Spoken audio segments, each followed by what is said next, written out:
We all want to change the world, or at least I'd like to think we all want to help change the world.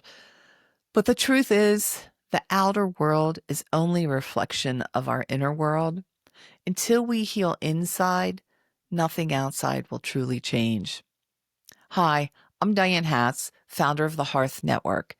In my previous video, I shared my personal story of realizing how my unresolved pain shaped my life and work. Today, I want to go deeper into what healing really means and why it's essential if we want to change the world into a better place. If we're disconnected from ourselves, no matter how well intentioned our actions are, they'll come from a place of scarcity, anger, or fear, and from our past. And that creates more of the same in the outer world. But when we begin to heal, when we connect with compassion, authenticity, and presence, what we create starts to shift too. Look, I've got to be honest, healing is painful, really painful. But so is training for a marathon or really mastering any skill. It takes effort, discipline, and courage.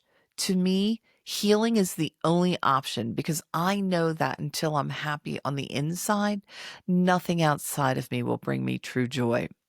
I mean, how in the world can I love anyone or anything else if I don't first love myself? I mean, really, just look at billionaires. I'm sure there's some happy ones, but look at a lot of them. They're miserable people and they have everything that a lot of us strive for. All the materialistic outer things it doesn't bring happiness. So this is my spiritual path, learning to love myself. I actually paid $10,000 to go to Tony Robbins' Date with Destiny in 2019. He holds it in Florida. I assume he's still doing it. But all I did was pay all that money to have what I already knew confirmed. I think we have the answers inside us. And someone like him, please, I'm not dissing him. He's great for a lot of people. I just didn't need to spend that money. That's all I can say. And I think, to be honest, I was hoping for an easy way out and a way to be happy without going deep inside myself and dealing with all the pain that was trapped in there. And I'm still dealing with it.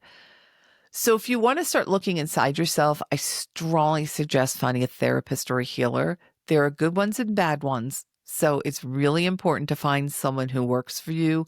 I think this is probably one of the most challenging things about starting to work on yourself. When you look for someone to help you, if you're down, if you're not yourself, if you're not feeling 100%, it can be challenging, but don't be afraid to interview. I stayed with the wrong people for too long, and I learned the hard way that not every therapist is a fit. Not that they're bad people, just not a good fit. So please do your research. And if therapy is not accessible, turn to a trusted friend. I thought I could heal on my own, but I learned it's not possible.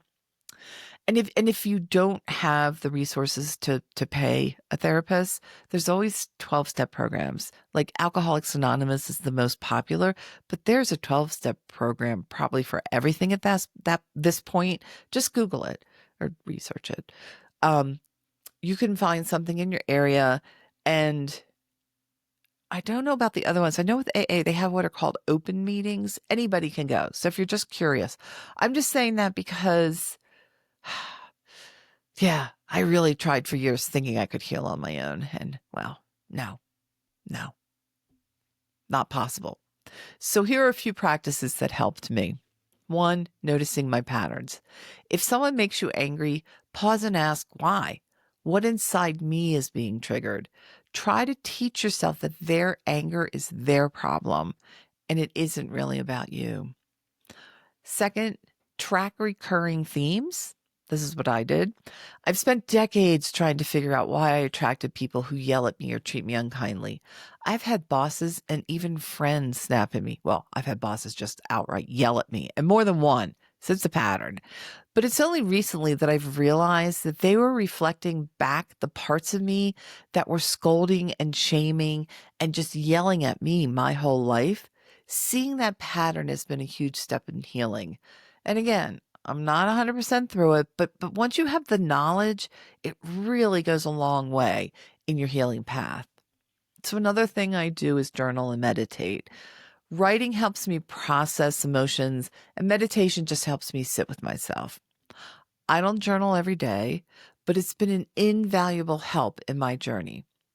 I still can't figure out meditation, and I've been doing it on and off for a couple decades, but I do know something good comes out of me sitting in silence every morning, even if I end up falling asleep.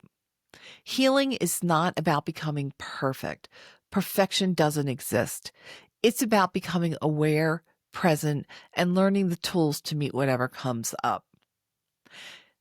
If we want to change the world, we need to start by changing ourselves.